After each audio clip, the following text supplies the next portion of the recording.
नमस्ते दोस्तों, स्वागत है आपका आज की इस अद्भुत और दिव्य कहानी में। मैं हूं आपका दोस्त और स्टोरी टेलर आरवी।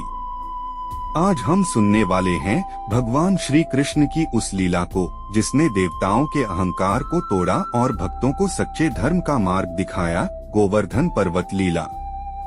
आखिर श्री कृष्ण ने गोवर्धन पर्वत क्यों उठाया? इस कहानी में छिपा है भक्ति, विश्वास और सच्ची शक्ति का रहस्य। तो अंत तक हमारे साथ बने रहिए। भगवान श्री कृष्ण की गोवर्धन लीला मात्र एक पौराणिक कथा नहीं है, बल्कि यह प्रेम, समर्पण और प्रकृति के प्रति सम्मान की एक ऐसी अद्भुत गाथा है जो युगों युगों से मानवता का मार्ग प्रशस्त करती आ रही है। और इस दिव्य कथा का आरंभ उस समय होता है जब ब्रज की भूमि शरद ऋतु की सुगंध से महक रही थी और चारों ओर हर्षोल्लास का वातावरण था।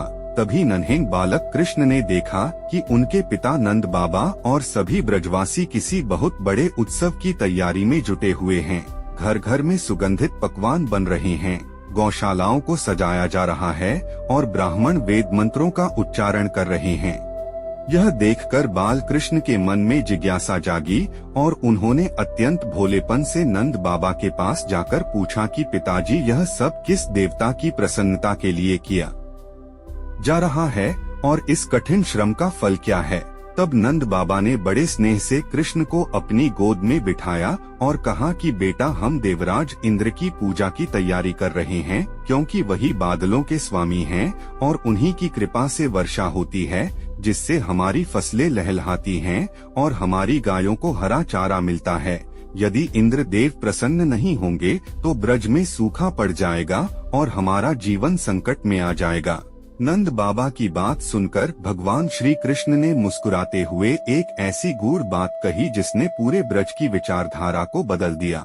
उन्होंने कहा कि पिताजी, हम वनवासी हैं और हमारा जीवन इस प्रत्यक्ष प्रकृति पर निर्भर है।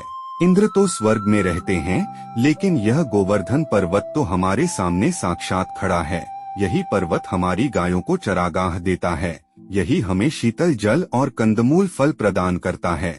इसलिए हमें किसी अदृश्य देवता की अपेक्षा इस प्रत्यक्ष गिरिराज गोवर्धन की पूजा करनी चाहिए, क्योंकि कर्म ही पूजा है और प्रकृति ही हमारा आधार है।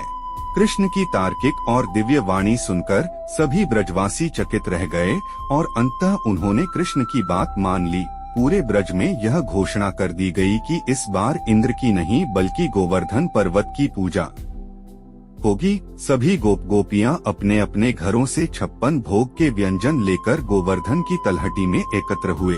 भगवान कृष्ण ने अपनी योग माया से एक विशाल दिव्य रूप धारण किया और स्वयं पर्वत के भीतर से प्रकट होकर ब्रजवासियों द्वारा अर्पित किए गए सभी व्यंजनों को ग्रहण किया और कहा कि मैं ही गोवर्धन हूँ।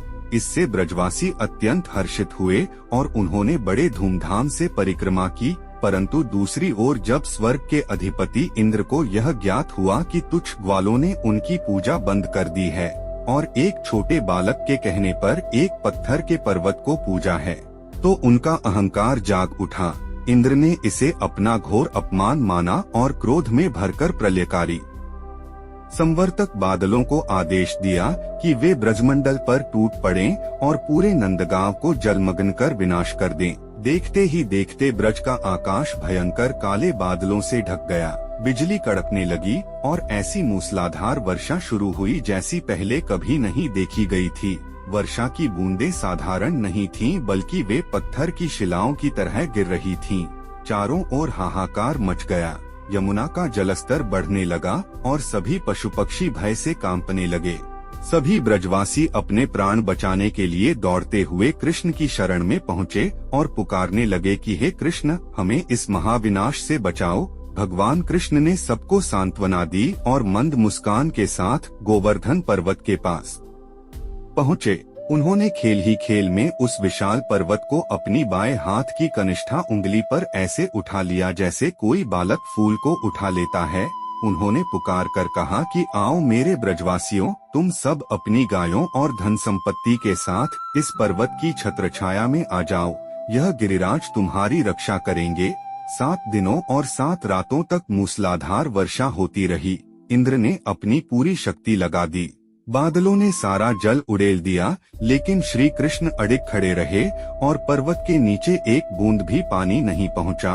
उन 7 दिनों तक भगवान ने न कुछ खाया और न पिया। वे बस एकटक पर्वत को थामे रहे ताकि उनके प्रिय ब्रजवासियों को कोई कष्ट न हो। इंद्र का अहंकार धीरे धीरे टूटने लगा। उन्हें समझ आ गया कि एक साधारण बालक कभी भी प्रकृति के नियमों को इस तरह नहीं बदल सकता। जब बादलों का जल समाप्त हो गया और इंद्र ने देखा कि ब्रज का एक तिनका भी नहीं हिला है, तब उन्हें अपनी भूल का एहसास हुआ और वे भयभीत होकर भगवान कृष्ण के चरणों में गिर पड़े। वर्षा थम गई, सूरज की किरणें फिर से चमकने लगीं और भगवान ने पर्वत को पुनः उसके स्थान पर स्थापित कर दिया।